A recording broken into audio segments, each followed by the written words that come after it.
Gracia y paz, amados hermanos.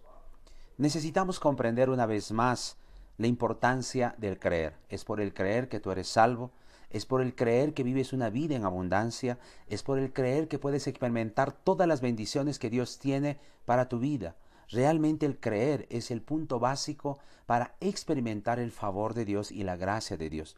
Dios quiso que fuera así, que tú recibieras todas las bendiciones por el creer. Por eso es gracia, es favor de Dios. Noten lo que dice la palabra en Hebreos capítulo 11, verso 6. La Biblia dice que sin fe es imposible agradar a Dios. Es imposible que agrades a Dios sin fe. No es hacer cosas, es de primera instancia creer. Es el creer que te va a llevar a hacer cosas, que es muy diferente. Todavía la palabra de Dios en Romanos 8:8 nos muestra que los que viven según la carne no pueden agradar a Dios.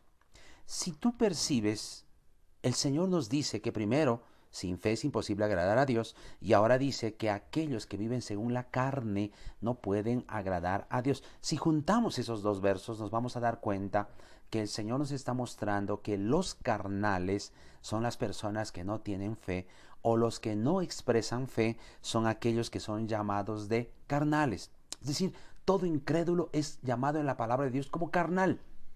Interesante, ¿no?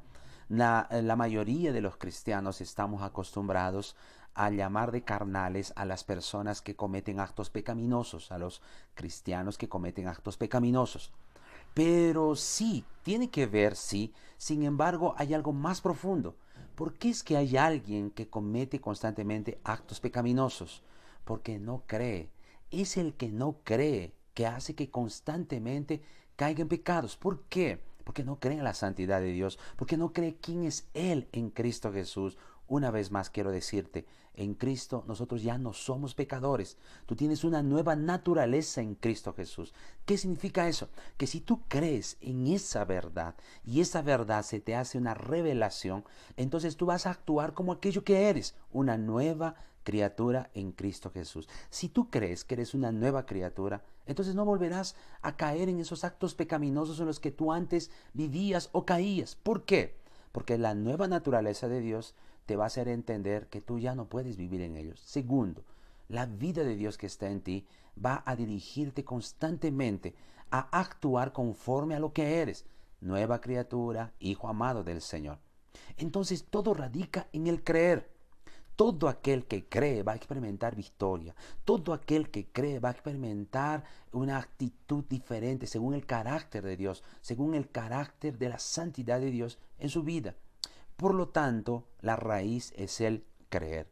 Por lo tanto, hermanos, no seamos creyentes carnales. ¿Quiénes son carnales? Los que no creen. Por eso la incredulidad la podemos llamar de pecado.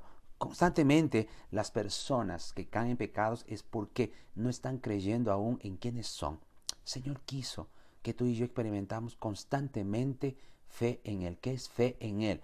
Es creer aquello que Él hizo por nosotros, por amor, a través de Cristo Jesús. Por lo tanto, quiero animarte a que estos días puedas vivir una vida de fe, siendo dirigido por el Espíritu de Dios. ¿Por qué? Porque los cristianos ya no somos llevados por lo que vemos, no decidimos por lo que vemos. Muchas veces podemos creer que algo es bueno y en realidad no lo es. Somos dirigidos por el Espíritu de Dios, porque tenemos la vida de Dios y una nueva naturaleza. Por lo tanto, tú fuiste llamado a ser un ser espiritual, dirigido por el Espíritu de Dios, no un ser carnal, lleno de incredulidad, lleno de dudas.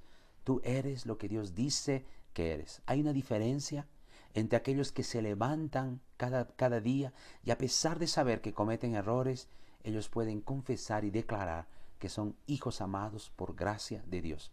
Diferente a alguien que también comete esos errores y se levanta y por causa de esos errores, ellos creen que Dios no los oye, que Dios les dio la espalda. Esos son creyentes carnales. Creyentes espirituales creen en el favor, la gracia y el amor de Dios y en su actuar conforme a su nueva naturaleza.